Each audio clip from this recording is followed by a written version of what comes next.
Welcome to WikiAfrica Hour, where Africa's Wikimedians talk to, learn from, and discuss with each other topics they choose. Each session is curated by African Wikimedians to expand Africa's open movement. Today's host is Ceslause Obanyaya.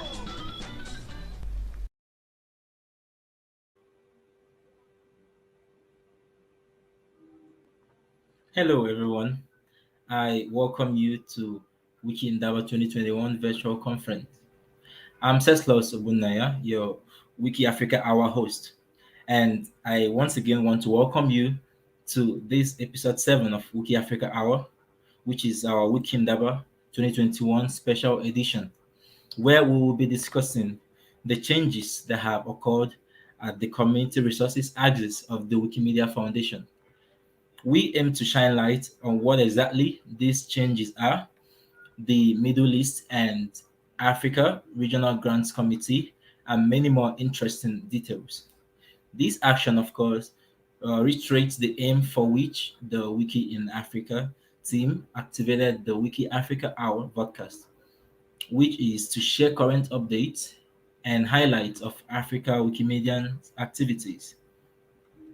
And of course, to bring you some special guests and take questions from these guests, from community members, if any, and then to promote synergy within the Wiki community by discussing topics, projects, constraints, collaborations, and opportunities.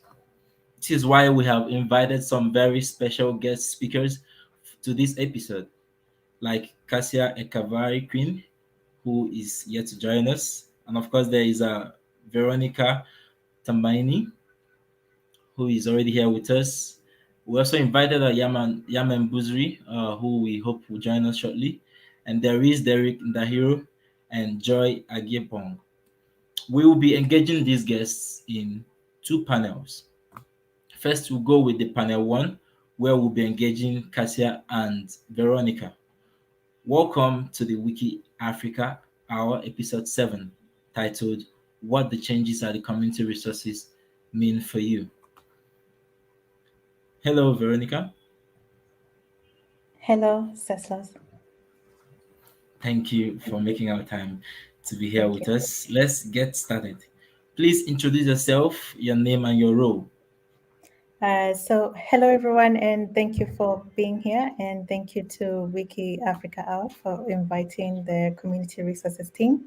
My name is Veronica Thamaini. I'm the Senior Program Officer leading Africa and the Middle East, and I'm based in Nairobi, Kenya, and I'm glad to be here. Okay, perhaps we can start with this particular question that we had for Kassia. If you could shine light to the question. There's been a huge change in the grant process lately. I, for one, remember getting an email saying receipt scans were no longer required while filing grant reports. Perhaps you can begin by explaining why this is necessary, especially the regional committees. What has changed both for the community resources team and for these people who want to investigate financial support from the Wikimedia Foundation?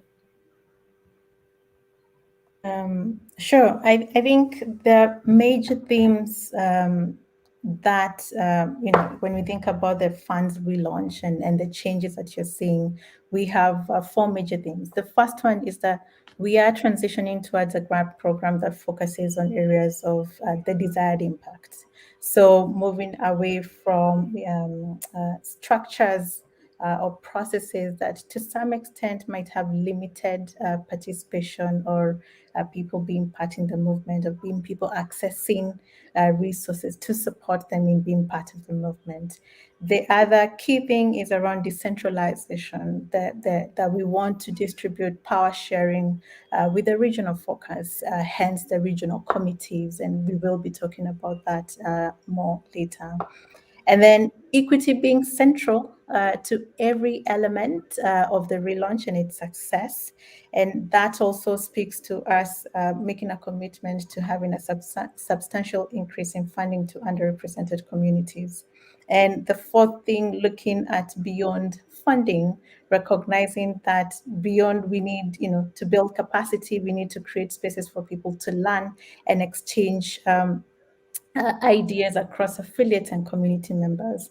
So for us to actually actualize these key themes, many changes have come. Some of them are process and structure-wise. A huge part of it is, the framing, the approach we're taking, the change. We are also inviting thought partnership. We want it to be a collaborative effort as well. Thank you so much. If I can maybe, welcome Kassia. So if I can in summary mention what you just said, Veronica, the need for these changes is to have a much more community-oriented approach. Absolutely, Thanks. absolutely, absolutely. Thank you so much. Now that we have Kassia here, hello Kassia. Hello, how are We you? Oh, I'm very fine. Thank you for joining us. We sort of had Veronica get started on the question we had for you, but I'm sure you could have a thing or two to add on the reason why it's necessary, of course, for these recent changes to have occurred, especially in the regional committees, and then what has changed both for you as a team in the community resources, and for those of us and those other people who would, of course, want to know more about the financial support from the Wikimedia Foundation. Thank you so much. I'm sure Veronica, I'm not won't be able to add much more than what Veronica has already highlighted.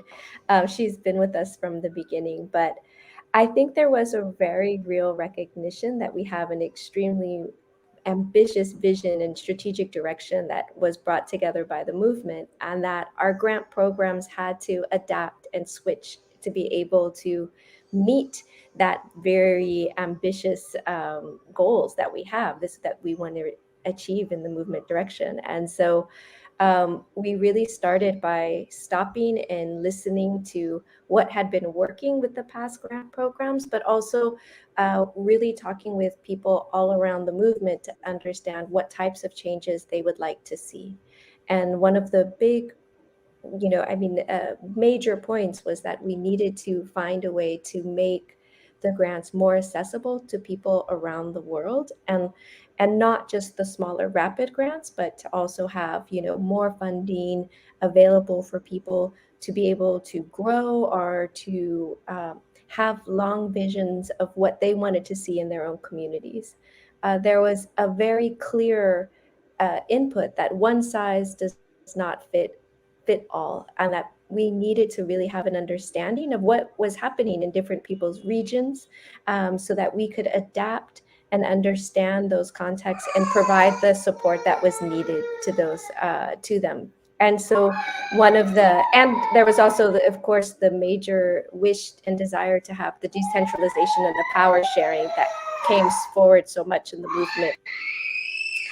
I'm so sorry. That is my son who is homesick with me. It's okay. Hold on He one wants to second. be part I of will. us. He's welcome.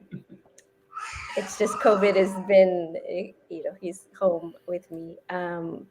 So these were the reasons, and I think that one of the three programs that we've created have been trying to have more openness, more flexibility, to really kind of, I think, at the heart of it, change the relationship and have a really strong partnership between the communities, the foundation, and it's like we're all working together. How do we support the good work that's happening? And so how do we have a relationship and a program that really allows for this kind of partnership mentality and for the learning?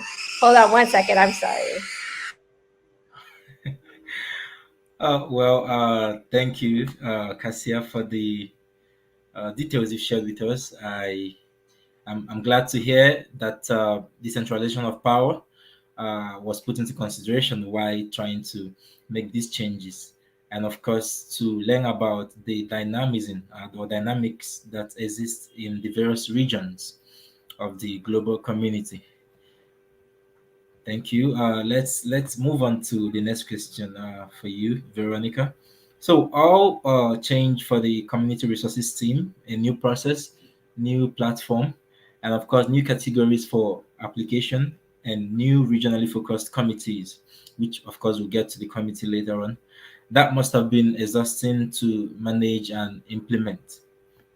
The very first deadline for application for our region, the Middle East and Africa, was last Sunday via the new platform. Veronica, how did it go? Is it too early to share statistics yet? Were there any specific challenges that you came up against? I think first it went very well. It was the kickoff we've been waiting for to begin experiencing together, which we have already, but a new chapter with the community. So far, we've received, I think, from the region about 15 applications. Of course, we had a few challenges. Nothing not to be solved. Everything can be solved. And we are being a new system. There's small bits, technical issues. But one thing we do appreciate is the partnership of the grantee partners, the patience they had, the team itself that was able to do a quick turnaround to the whole process. We did, embrace flexibility. Sometime, we know the deadline was Sunday. Sometimes it's necessary to give space for any needed time for submission. So it's been great. The challenges are not unsolvable. Again, I think this is a learning process, and I think Kassia did mention that one of the key principles of this whole process is iteration, that we are learning on the go, but we're not learning alone. We're learning together, and I have to, really, really, really acknowledge that partnership from our partners that we've experienced this far, and looking forward to what else we build together moving forward. That's cool to know that we have a team who can work and chew gum at the same time, and of course, recognize the flexibilities that need to be applied. Thank you for Absolutely. that detailed answer. And Kassia, we'll come back to you. The new process allows for full range of applications from small requests around $1,000 to large multi-program, multi-year plans. Kassia, how do you manage and consider such extremes in requests? Yeah, I think the goal was really to try to find the ways to support the community and what they wanted to do. So there are. I'm so sorry. I will let yes, the support which one to do. Hold on, everyone can see and hear this. So we have communities that have really long-term plans and are building up their vision. Oh, I'm sorry, I don't want to destroy the show. I It's will all let right, Veronica Kassia. answer. Yeah. So I think looking at one of the themes that informs this shift is really focusing on what is the desired impact as a focus. And with that recognition, then one of the what we are exploring is what are the pathways of grant support, resource support that we can make available to different community members based on their different priorities and needs.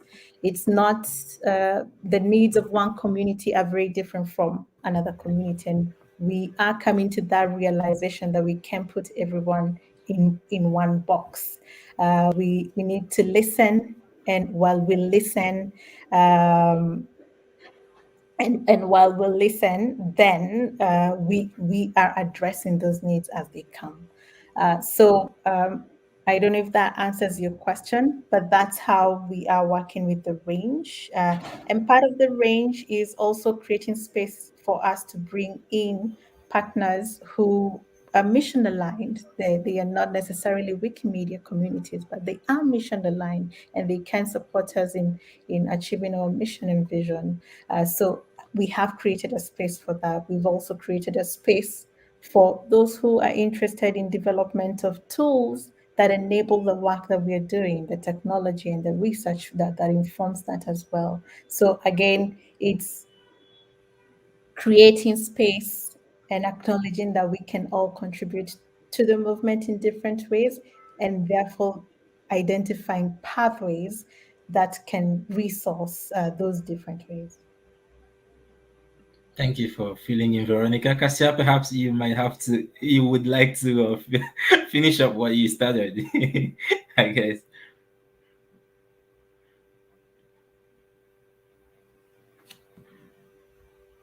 Oh, Sorry, Kassia. stay on mute.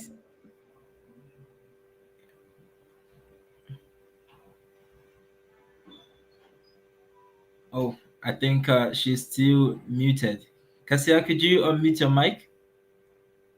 Yes, definitely. Sorry, my little one is homesick with me, and so Little Wikimedian, welcome. I think what's really important is that we wanted to find communities are at different points and they have different needs. And this was the key point about really being flexible and being able to say, okay, what support do you need?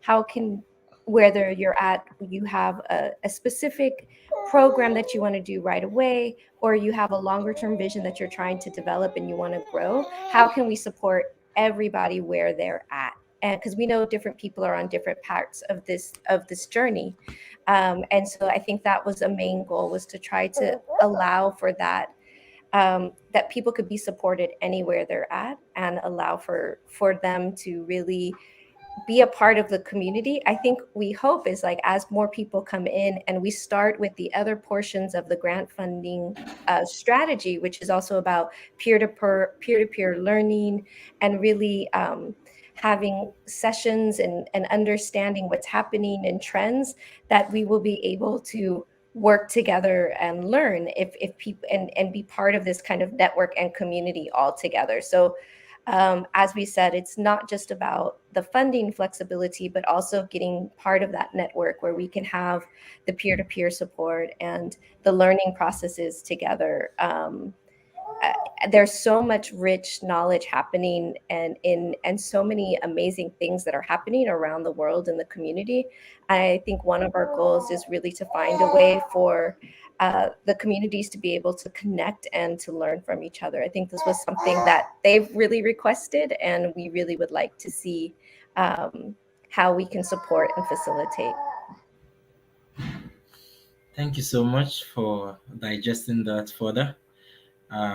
I can relate when you said the wholesome of the knowledge and the happenings around the community actually need to be much more put into consideration to make sure that they get the right support that they need. We have a next question for you, Kassia. I mean, with the Wikimedia Alliance's fund, organizations who aren't really deeply wiki-oriented can apply to execute mutually beneficial projects. Kassia, how does this work? What criteria is used to consider such organizations? Great, thank you. Yes, we are, and I'm sorry I'm moving, but I'm gonna unplug. We're really excited about the Wikimedia Alliances Fund, and the main idea behind it was that, especially in places that we want to grow, or that are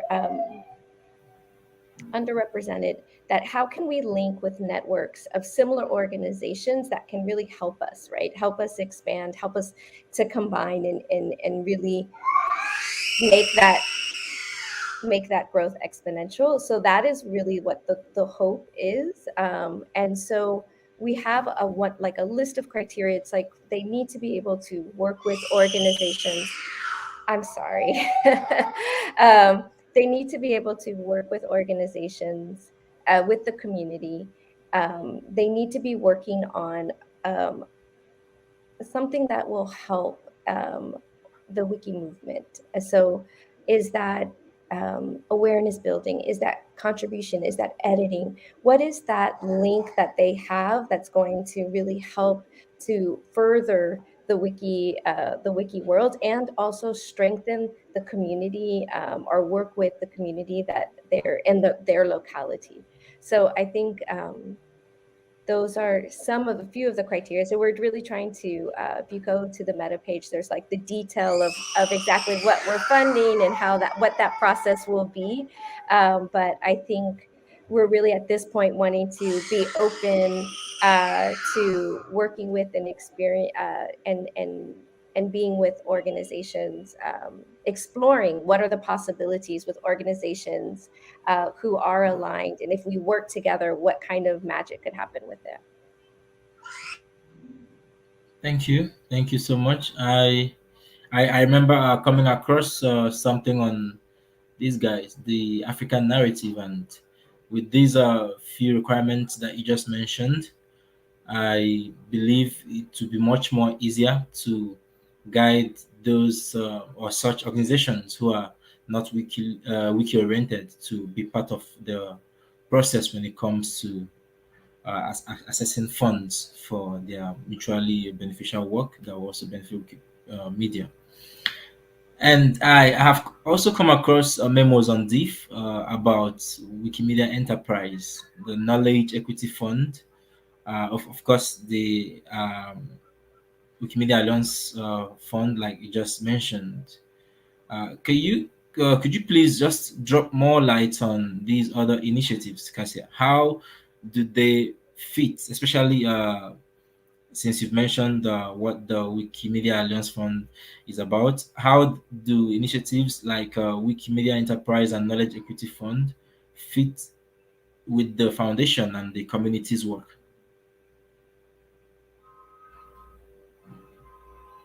Great question. I know there's a lot of initiatives that are happening right now from the foundation. Hold on one second, okay? Sorry.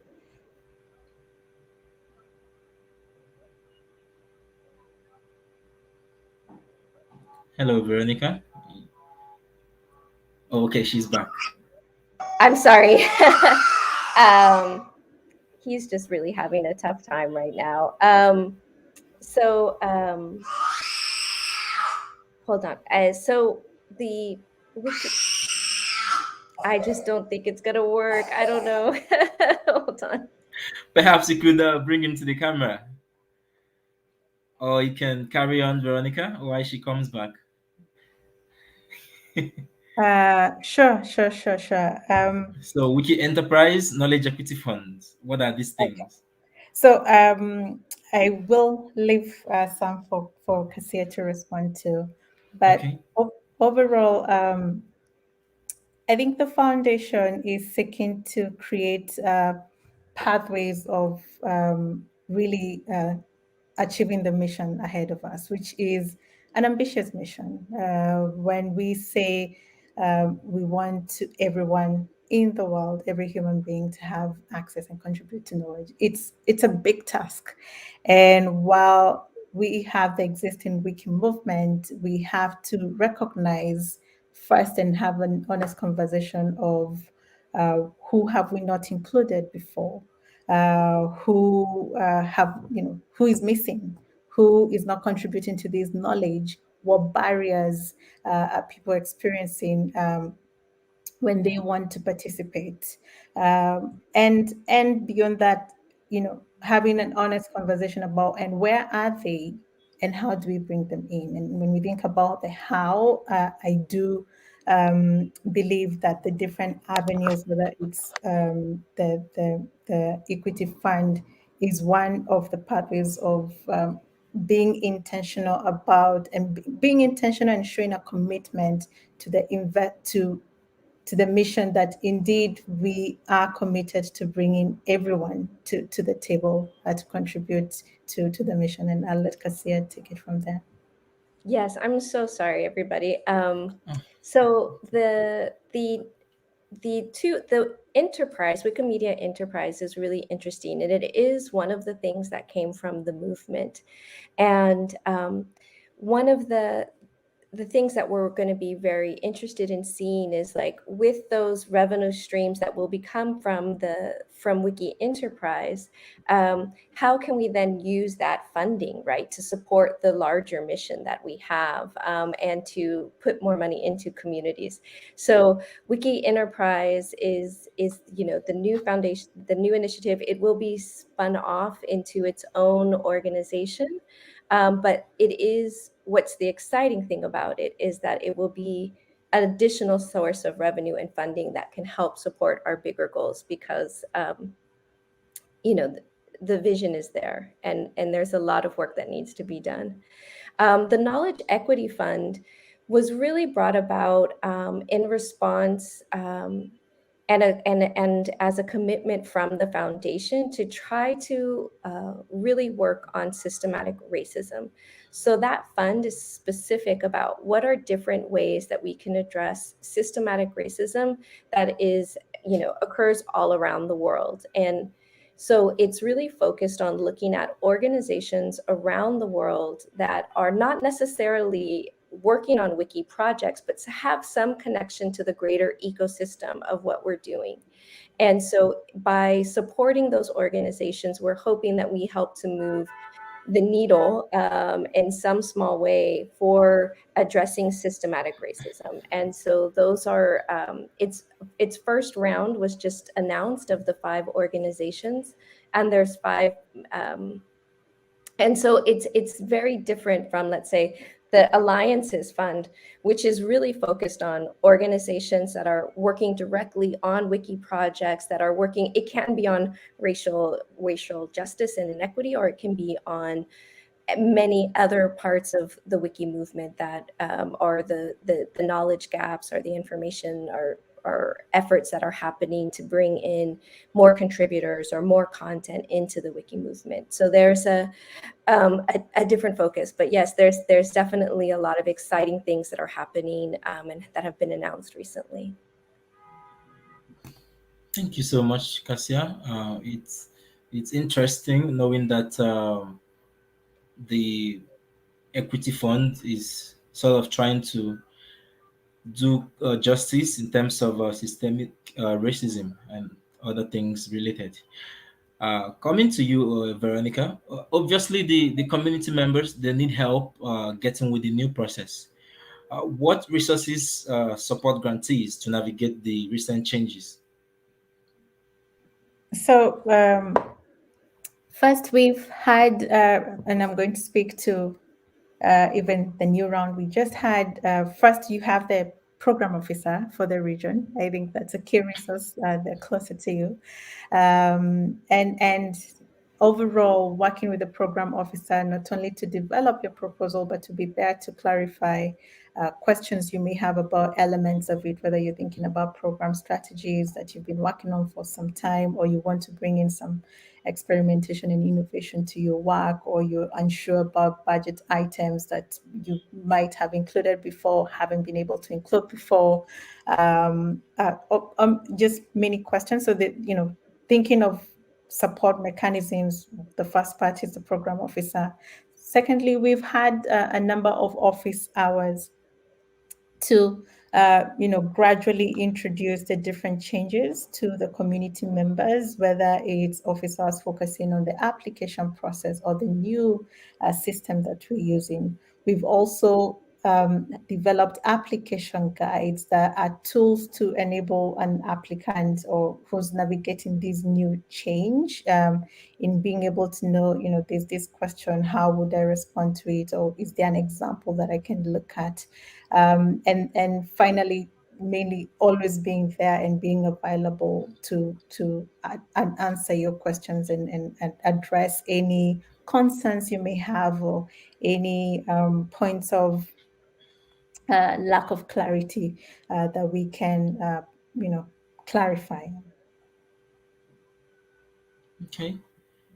We felt perhaps we're just the office hours, but good to know there is a go-to program officer to attend to everyone at whatever point in time they need to be clarified on something. And then earlier this year, there was a call for members to join the Middle East and Africa Regional Grants Committee. Veronica, can you explain the criteria for choosing the members and what is actually expected of them? Hmm. So we were looking at first members of the Wikimedia community. We were welcoming both newcomers and experienced contributors. All were welcome.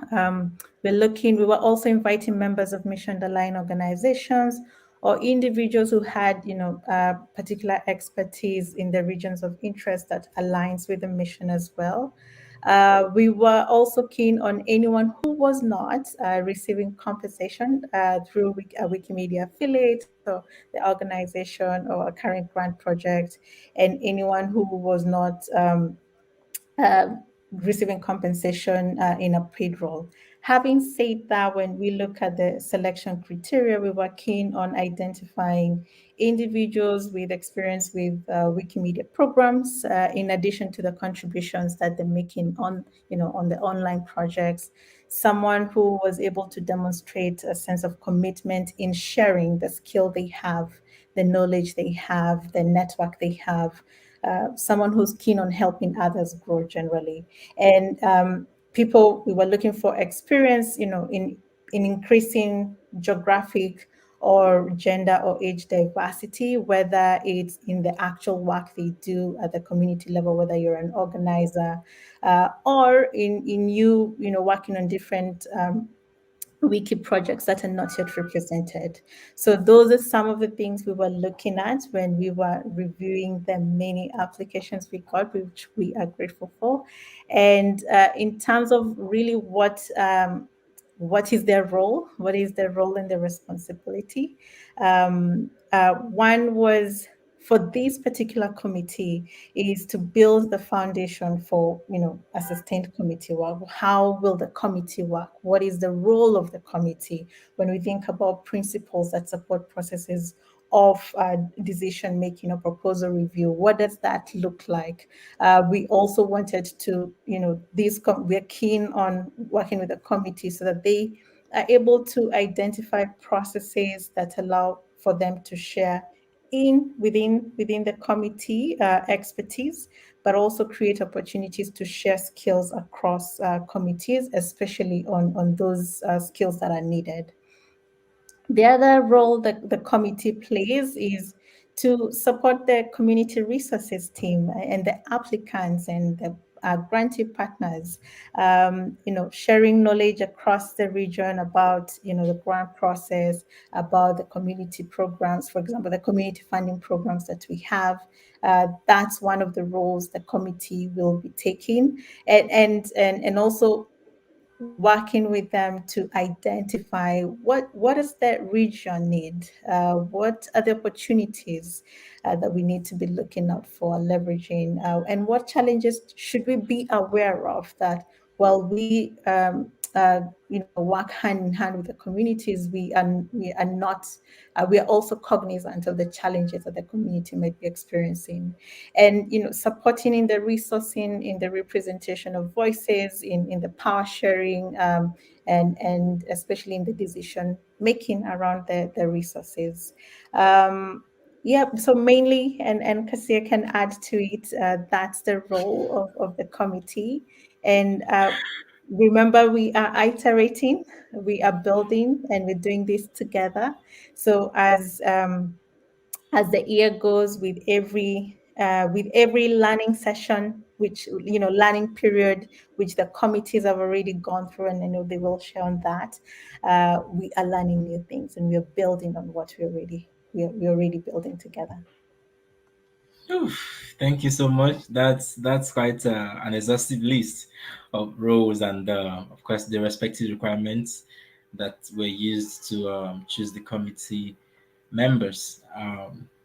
Kassia, it's actually sad that we didn't get to have you introduce yourself properly from the get-go. So, as you answer this next question, please give us your full name and your role. And then you can go ahead to answer, what kinds of projects are you excited to see from the Middle East and African region?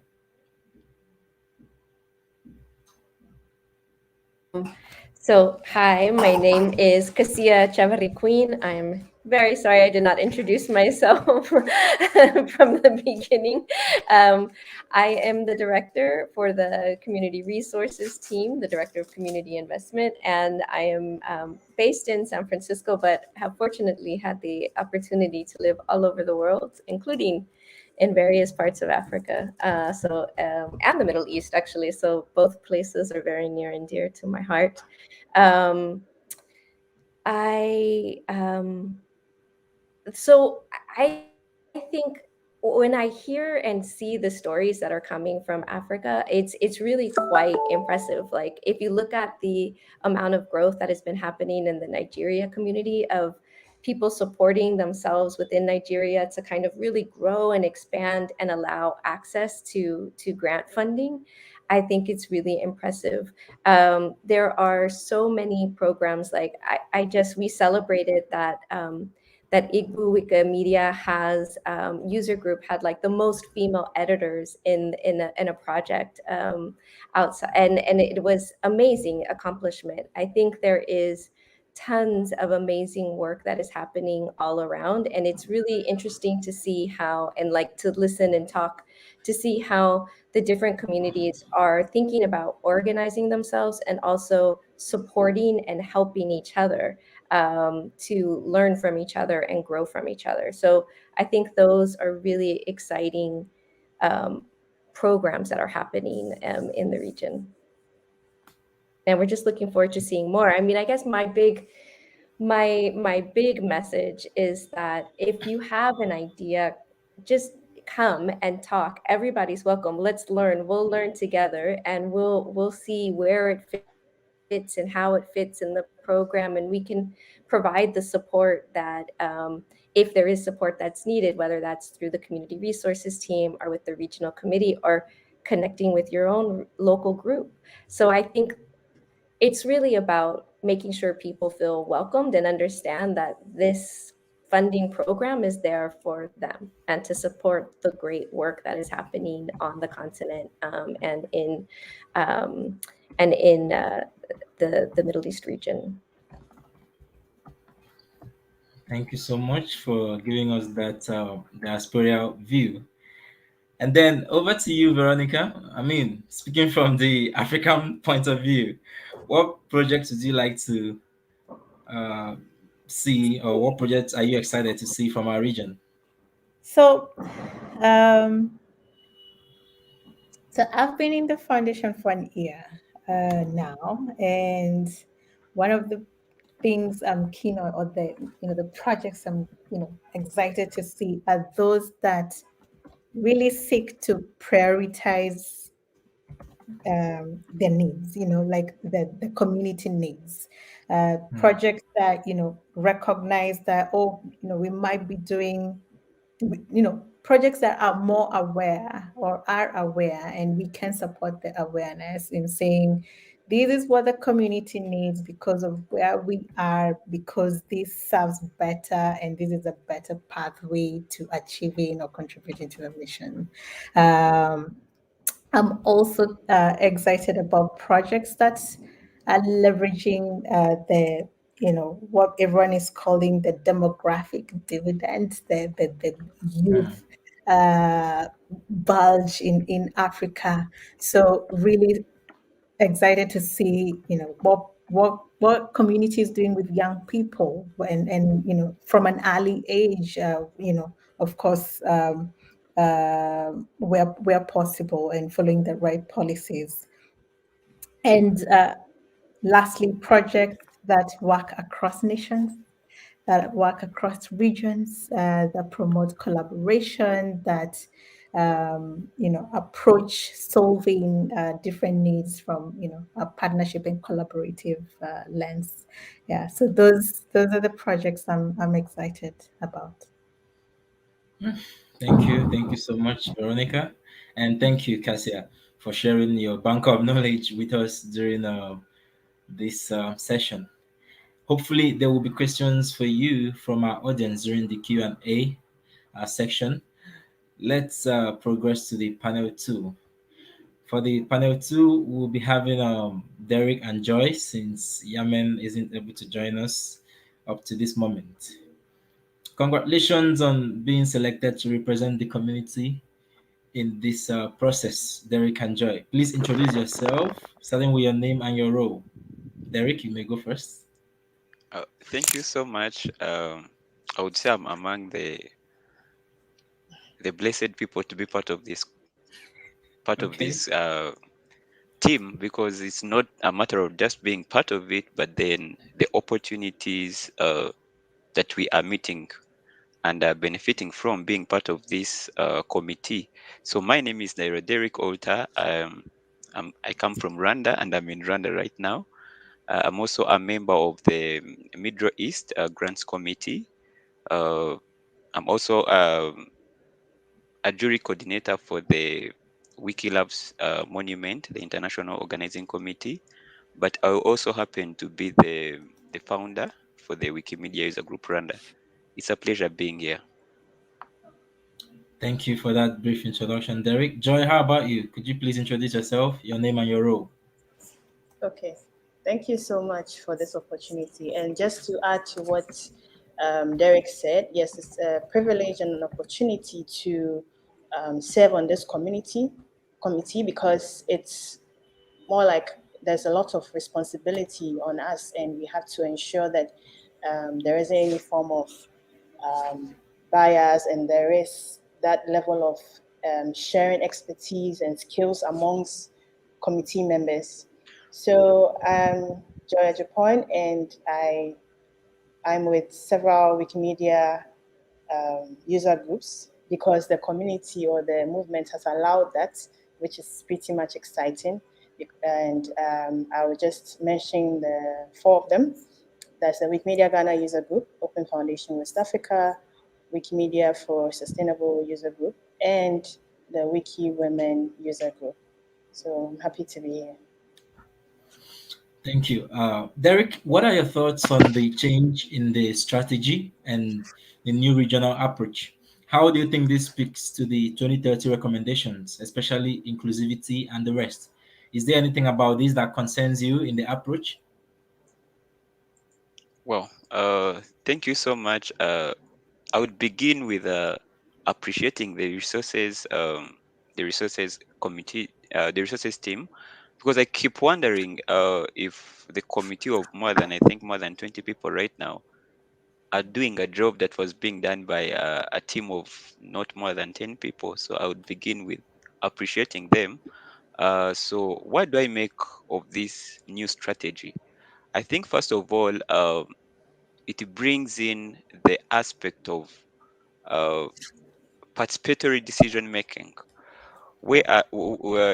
in which different people from different communities, sometimes which are not even nearby to each other, come together, sit down, and make decisions that are going to shape the Wikimedia movement in their communities. So to me, I believe it's a strategy that has come in the right time, considering the new changes that are being made here and there within the movement.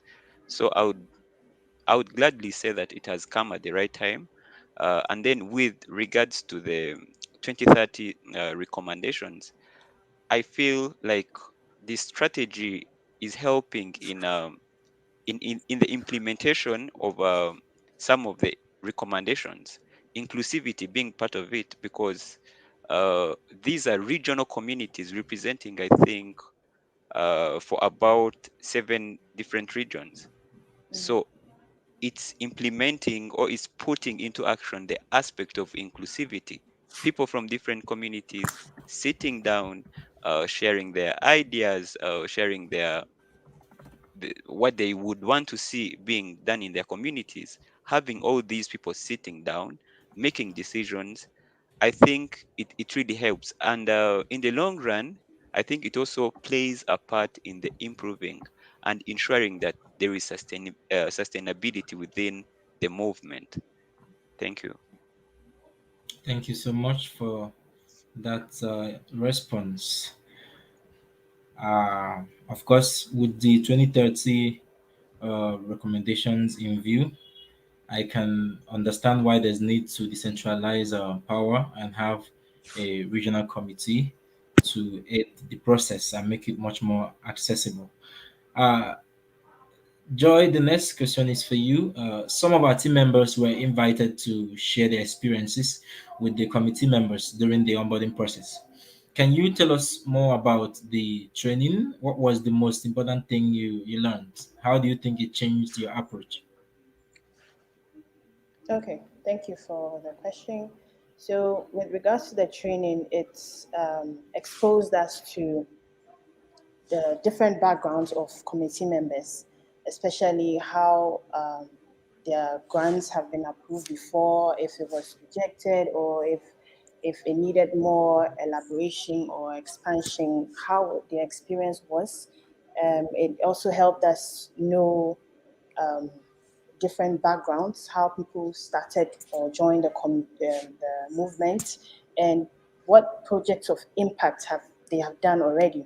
So learning from each other, it gave us room for um, you know, projecting into the future and finding out, okay, so if there's a newbie trying to apply for a grant, how do we address the issues? What are the challenges that we faced? How did we overcome them? How can we collaborate with them? How can we learn from them or share our experience with them? And also, it helped us know how movement organizers, leverage on these opportunities to ensure that the impact is felt. So basically, the training hinged on a lot of things, but these are the two things that I think were very important, and it gave us room to understand the next step and know how to tag along everyone or any other institution who has an interest to improve upon the wiki movement. Thank you for that. Um, the non-committee members and grantees probably don't know what happens behind the scenes once a grant application has been submitted. Derrick, can you talk us through the process from the moment a grantee clicks submit to when they receive the funds? Can you give us a run through of the steps? Yes, thank you so much. I'm glad to be in a position here where right now I can answer that question, because there was a time I was also in that group of people who were thinking and having so many questions. If I click submit, then what's next? Who receives this application? What's done next? So I really appreciate the community resources team for having brought this chance where some people like me and Joy and maybe the other people who were not able to join this conversation can answer that question. So let me call myself maybe a person X from any country, and then I'm submitting an application for any of the existing forms of grants. So if I'm done submitting it, of course, now it is received by the committee, by these different people based on the region you're coming from. So now what happens is that they have, or we have, now I'm talking about the team, the regional committee team, they have what I would call deliberations. Uh, Looking through the looking through the submissions and then trying to read through if this has been gotten, let's say from Burundi or Rwanda or Kenya, can we go through it as a team? What do you think about this? What is it going to help in terms of the impact? uh, if this has been done in the previous years and there's some changes this year, what is going to work out and what may not work out? So Mm, it's from these conversations that now the people who applied start getting the what I would call the feedback. Yes, mhm, to provide some clarifications, and then all this is done within that timeline. And I think if I remember so well, it's a timeline of 1 month, and there are so many, I would say very many applications that have been submitted.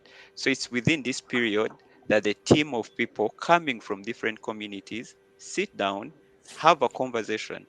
How is this going to impact this community? Actually, is it going to be impactful? Because as Joy said, it goes beyond thinking and maybe assuming, but trying to think beyond, I would say, between the lines. Is this really going to be impactful? Is it possible? And then what can we advise these people? And I think it's Veronica who talked about it. It goes beyond people submitting grants and applications, and then it's done. It's a matter of, yes, helping people. Yes, you submitted this, but could we help you to, I would say, implement it effectively? And then as the time goes on, yes, from those conversations, some people get, I would say, the funds. Yes, their funds get funded. Others, they get rejected based on the impact and then those different issues that are addressed within that period. Thank you. Wow, that's cool. Knowing the various things that are put into consideration and then the various steps involved. Thank you for sharing that with us, Derrick. And then, Joy, what are the key elements you would like to see in applications for an application to be funded? What are the key elements in summary? Okay. First, I'll look at the focus of impact Okay, and impact, the region that it covers, and region. also we have questions such as what does the application seek to solve? Okay, Um, what challenges has been identified? Like, how do you want to approach it? Is there a need for? Is there any sort of collaboration with other groups and institutions? And you know that the Wikimedia movement, we're very much interested in partnerships as well. So we need to find out how well you are going to collaborate with other institutions too. And then, apart from everything, we also need to find out how well it will build the individuals. I know that when we have certain applications, we want to improve on wiki and all that, but then what about the community members? Are they going to receive capacity building in either ways? So it's, I mean, this is not all, but then this is some of the things that I can highlight so far. And I think that if the goals and objectives are well aligned, it will clearly fit in as an improved grant. Yeah. thank you. Goals and objectives, they surely must be in view while trying to, of course, get to access funds. And then the deadline for submissions was only last Sunday. Derrick, Yes. have you managed to review any yet? Not What are yet you at this excited to time. see?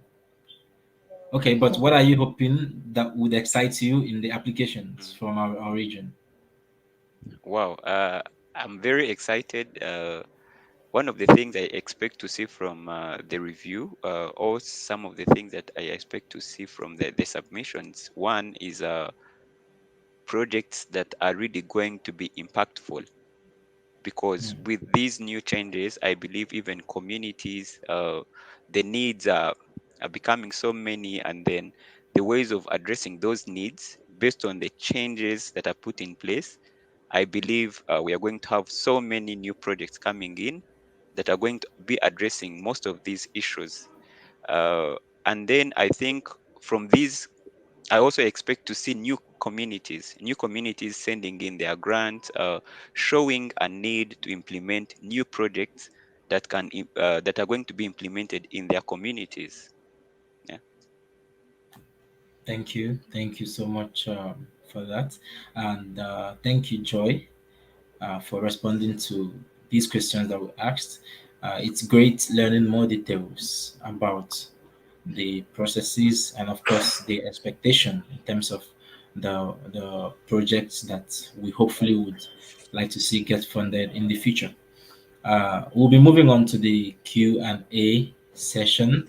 If you have any question for any of our guest speakers, now will be the right time to bring it to our notice. Okay, there's already one from Chris Sebuyungo from Uganda. Chris is asking, she says, may Veronica and Kassia help me understand this. What is the ethical aspect if I did a photo walk campaign about a specific topic for both online and a physical exhibition as a way of awareness to non-wiki access community? Okay, I think I can make it a shorter question.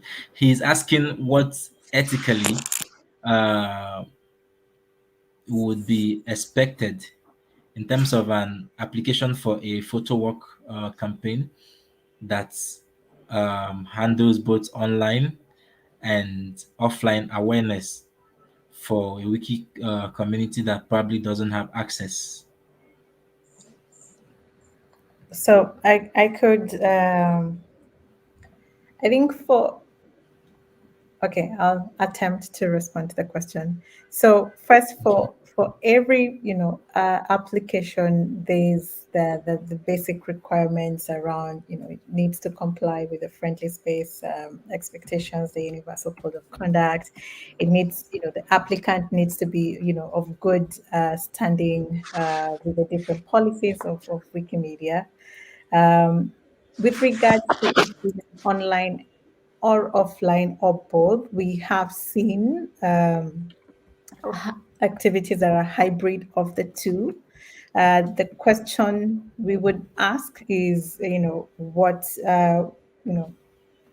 we're speaking, sometimes we focus on the what and the how and not fully address the why. We would be interested to get deeper in understanding the why, again focusing on the impact you desire and getting that actually as what's the word, clarified or succinct or robust, and then moving to the strategies to learn from you.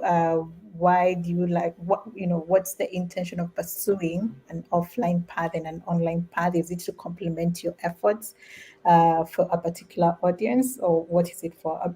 I can't fully address the question because I still feel like I have pieces missing, but I would make the recommendation. If you have the idea of the project, please write to us, and we will work with you.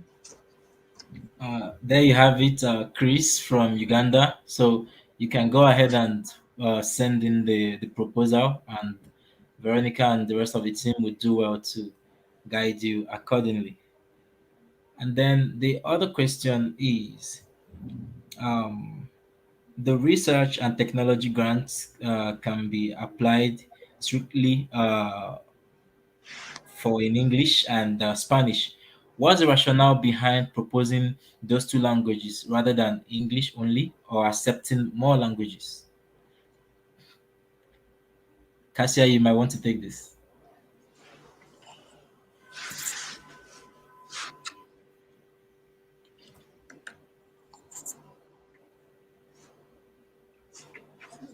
You're Oh, you're on mute, Kassia. So sorry. So no for problem. the community funds, you can apply in any language, and we're supporting translation in many different languages. But the research fund is actually the committee that's going to be reviewing that work is basically doesn't have that level of support yet. And so while we wanted to um, expand, because the point is to support research and to build bigger networks of research in underrepresented regions, we didn't have the capacity yet to go beyond one language. So we're going to pilot with one language, which was Spanish, and see how we can then learn from that process, and then hopefully expand to more languages in the future. But as an initial launch, with the research community and the committee that's there to support the research committee, we were only able to do one level of translation, and so we were piloting it with Spanish. We will hope to Thank you. grow our language capacity.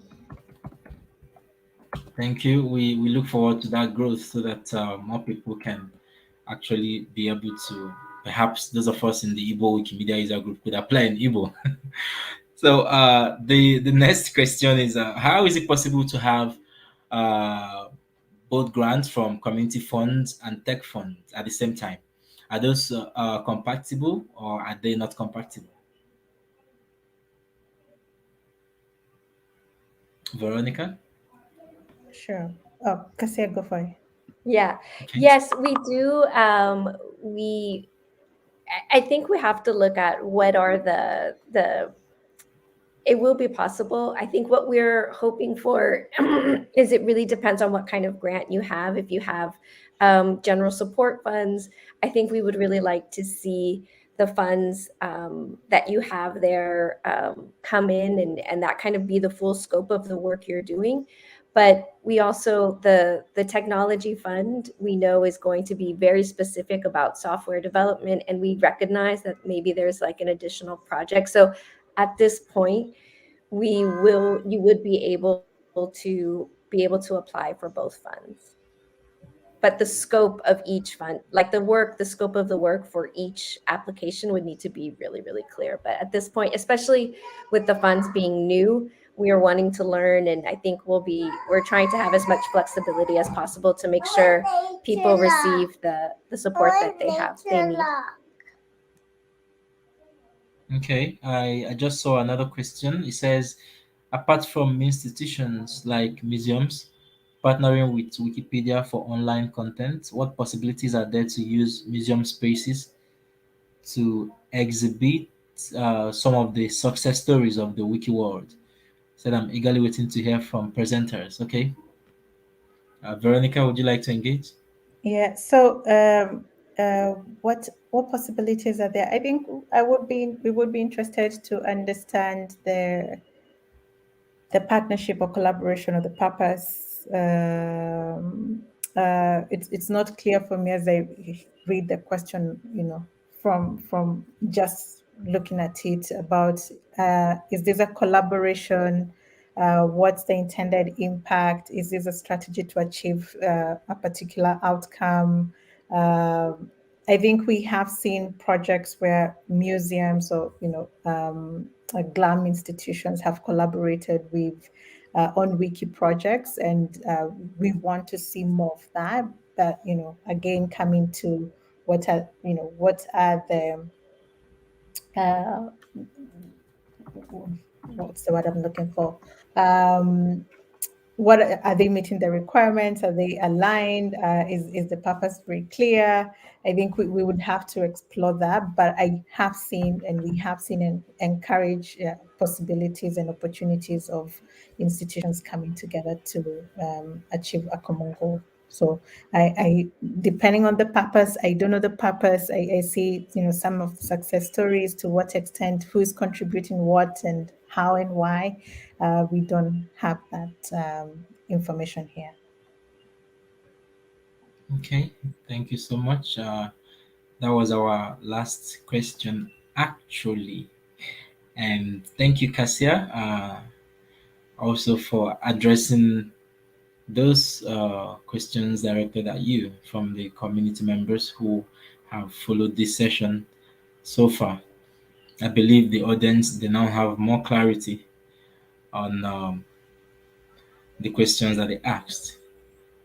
So let's proceed to the news section. With me today is Joy Agepong. She graciously accepted to help me out, as Candy Kohiwe, my colleague, couldn't be here with us today. We'll take turns giving you the news updates.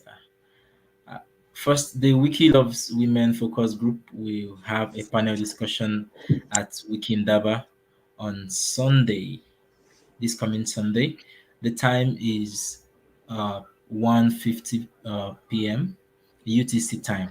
Please don't miss it. Joy, you can take the next. Okay. The Wiki Loves Africa 2021 General Survey is still open to be filled. Please do so to enable organizers know how best to implement the campaign next year. So Thank the you. link will be shared. The Month of Africa Cinema contest is still on. Please do well to participate as it closes by the end of November 2021.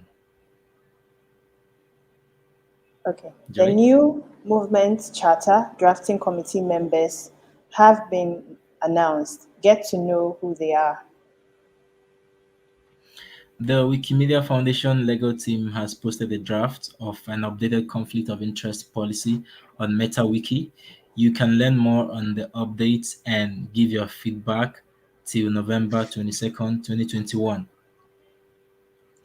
The Wikimedia Nigeria Foundation is preparing its annual plan for the year 2022 to advance the Wikimedia Foundation mission in Nigeria and to better support and strengthen the capacity of our volunteers. If you are a Wikimedia Nigeria club leader, hub leader, or member of Wikimedia Nigeria, and you have a strategic project with SMART goals that you want to be funded by the Wikimedia Nigeria, please complete the form that will be shared. And note that the application closes on the 7th of November 2021. Call for Mozilla Fest 2022 is still on. Language activists, creators, historians, GLAM institutions, and AI builders are strongly encouraged to submit proposals. The new deadline is 14th November 2021. The movement strategy grants have been reopened.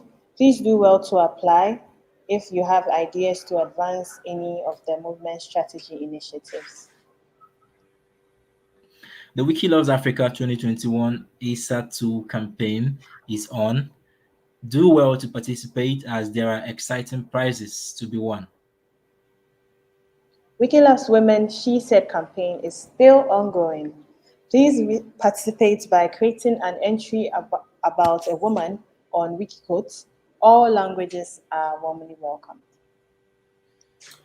And lastly, One Live, One Ref 2022 campaign needs local campaign organizers and promoters. Please apply if you are interested. And I would like to let you know that all these news items and the respective forms and links to each of the items can be found on the WikiAfrica Hour newsroom on the WikiAfrica Hour meta page. And thank you, Joy, for helping me out. Thank you It's for having me. been a session of revelation and insights, if you ask me, as the many unclear areas of the processes at the Wikimedia Foundation's community resources have been made clearer to us. On behalf of the Wiki in Africa team, I say a huge thank you to our special guests, Kassia, Veronica, Derrick, and Joy. You people have made out time to be here with us today to share with our audience. And for that, we appreciate you. A special thank you also goes to our audience. You guys are the motivation for which we do what we do. Don't forget to subscribe to our Wiki in Africa YouTube channel that will be shown on the screen to keep tabs, of course, on past and future episodes. We also thank Andrew Lee and his Wikipedia Weekly team for giving us the StreamYard platform. Ceslause is my name. I remain your Wiki Africa Hour host. See you next time and continue enjoying your WikiIndaba virtual conference. Bye. This episode of WikiAfrica Hour was hosted by Ceslause.